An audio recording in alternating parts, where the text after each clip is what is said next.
சின்னஞ்சிறு கூட்டுக்குள்ள சொர்க்கம் இருக்கு. அட சின்ன சின்ன அன்பில் தானே ஜீவன் இன்னும் இருக்கு. பட்டாம்பூச்சி கூட்டத்துக்கு பட்டா எதுக்கு? அடவாசம் மட்டும் போதும் சொன்னே, காசு பணம் என்னத்துக்கு?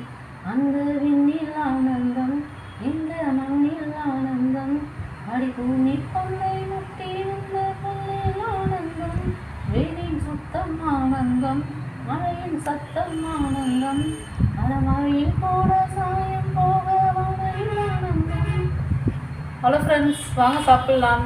இன்றைக்கி மதியம் எங்கள் வீட்டில் என்ன சாப்பாடுன்ட்டு பார்ப்போமா? லஞ்சு ஸ்பெஷல் எப்பவும் போல் நல்லா சூடான வெள்ளை சாதம், நல்லா கமகமன்ட்டு முருங்கைக்காய் போட்டு வச்ச சாம்பார், முட்டைக்கோஸ் பொரியல், மாம்பழம், வெஜிடபிள் பிரியாணி, கீரை கூட்டு, பீட்ரூட் பொரியல், வெங்காய தயிர் பச்சடி. வாங்க ஃப்ரெண்ட்ஸ் சாப்பிட்லாம். இதுதான் இன்றைக்கி எங்கள் வீட்டில் லஞ்சு ஸ்பெஷல். உங்கள் வீட்டில் என்ன சாப்பாடுன்னு சொல்லிவிட்டு கமெண்ட் பண்ணுங்கள். வீடியோ பிடிச்சிருந்தா லைக் பண்ணுங்கள், ஷேர் பண்ணுங்கள், சப்ஸ்கிரைப் பண்ணுங்கள். பாய்.